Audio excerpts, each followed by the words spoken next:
আসসালামু আলাইকুম, সবাইকে স্বাগত জানাচ্ছি রামগড়ে। তো রামগড়ের এখানটায়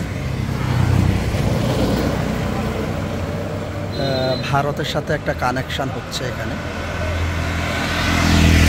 এখান থেকে খাগড়াছড়ি 53 কিলোমিটার।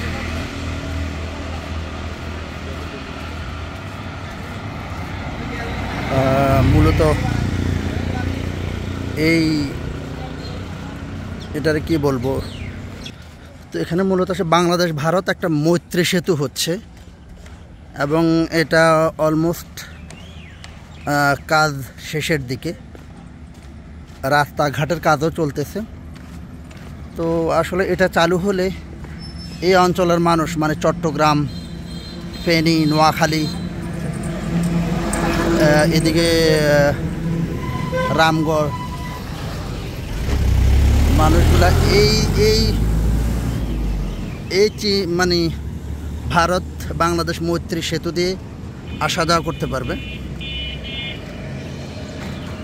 তো এটা মূলত স্থলবন্দর বলা যায় কিনা না, স্থলবন্দর আবার নৌ পরিবহন মন্ত্রণালয়, যেহেতু এটা একটা নদী, এটা ফেনী নদী কিনা আমি নামটা ভুলে গেছি। রামগড় এবং মূলত ওই পার্টটা হলো ইন্ডিয়ার সাবরুমের পাশে হলো ত্রিপুরা। তো এই অঞ্চল দিয়ে আসলে মূলত দেখেন যে আন্তর্জাতিক প্যাসেঞ্জার টার্মিনাল, মানে এই দিক দিয়ে মানুষও আসা যাওয়া করতে পারবে।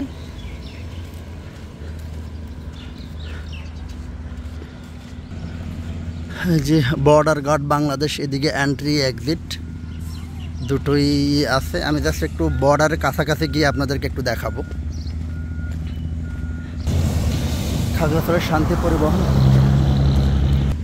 খুব জোরে সোরে কাজ চলতেছে। আসলে এই ধরনের পলিসিগত সিদ্ধান্তগুলো এবং ইমপ্লিমেন্টেশন বাংলাদেশ এবং ভারত দুই দেশের মধ্যে সম্পর্ক অনেক উন্নয়ন করবে নিঃসন্দেহে। পণ্য আনা নেয়া, মানুষজন আসা যা, কিন্তু মানুষজন আমি জানি না এই দিক দিয়ে, যেমন বাংলাদেশের মানুষজন বেশিরভাগই কলকাতাটাকেই বেছে নেয়, ওই দিকেই আসা যাওয়া করে। তো সেই ক্ষেত্রে এই দিক দিয়ে গেলে কোন দিক দিয়ে কোথায় যাবে বাংলাদেশের মানুষ, বা ওরাও আসলে কোথায় আসবে? হয়তো বা তারা চট্টগ্রাম শহরে আসতে পারবে, কিন্তু সাবরুম, হ্যাঁ, যখন আমার মনে হচ্ছে যখন এটা শুরু হয়ে যাবে, অন্তত ব্যবসায়িক দিক থেকে দুই দেশই বেশি লাভবান হবে, বাংলাদেশও বেশি লাভবান হবে। তো এটাই হলো মূলত ব্রিজ বাংলাদেশ ভারত মৈত্রী সেতু।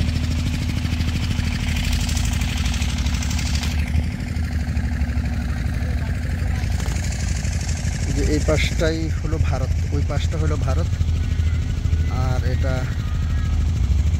এই পাশটা বাংলাদেশ। এই নদীটার উপরেই মূলত এই সেতুটা এখন পর্যন্ত চালু হয় নাই। ওই পাশে ভারতীয়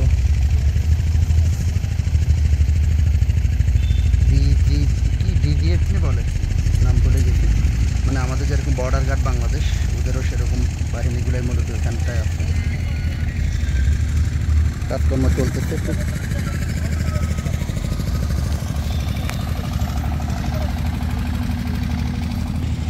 তো অপেক্ষায় আছি এটা কখন উদ্বোধন হবে। আমিও এই দিক দিয়ে ভারতে যাব।